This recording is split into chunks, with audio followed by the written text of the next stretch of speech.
Hi everyone, today I am going to be reading you The Gruffalo's Child by Julia Donaldson and illustrated by Axel Scheffler.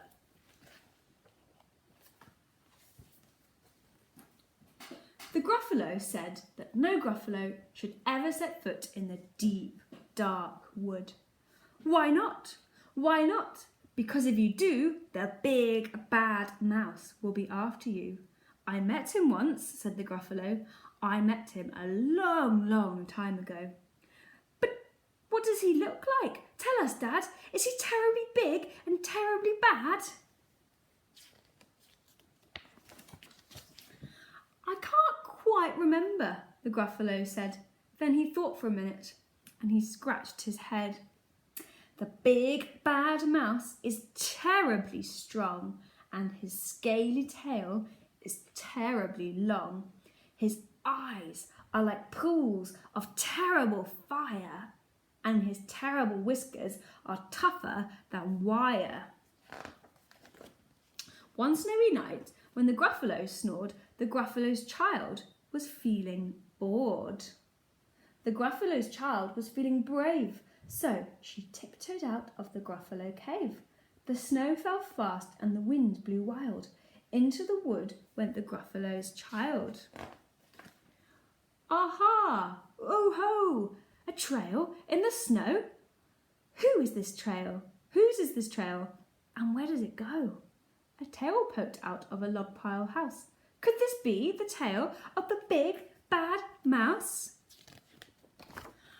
Out slid the creature. His eyes were small and he didn't have whiskers. No, none at all. You're not the mouse. Not I, said the snake. He's down by the lake, eating Gruffalo cake. The snow fell fast and the wind blew wild. I'm not scared, said the Gruffalo's child. Aha! Oh ho! Marks in the snow. Whose are these claw marks? Where do they go? Two eyes gleamed out of a treetop house. Could these be the eyes of the big, bad mouse? Down flew the creature. His tail was short and he didn't have whiskers of any sort. You're not the mouse. Too, not I. But he's somewhere nearby, eating Gruffalo pie. The snow fell fast and the wind blew wild. I'm not scared, said the Gruffalo's child. Aha! Oh ho! A track in the snow? Whose is this track and where does it go? Whiskers at last and an underground house. Could this be the home of the big bad mouse?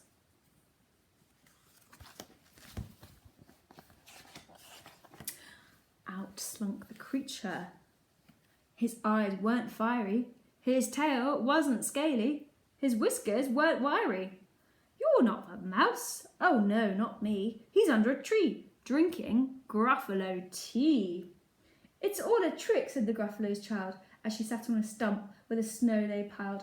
I don't believe in the big bad mouse.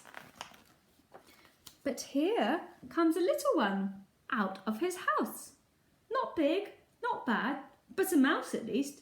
You'll taste good as a midnight feast. Wait, said the mouse. Before you eat, there's a friend of mine that you ought to meet. If you'll let me hop onto a hazel twig, I'll beckon my friend so bad and big. The Gruffalo's child unclenched her fist.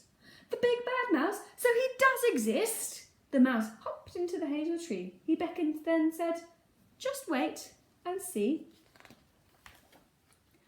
Out came the moon. It was bright and round. A terrible shadow fell onto the ground. Who is this creature so big, bad and strong? His tail and his whiskers are terribly long.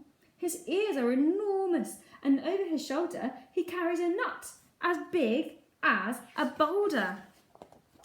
The big bad mouse, yelled the Gruffalo's child. The mouse jumped down from the twig and smiled. Aha!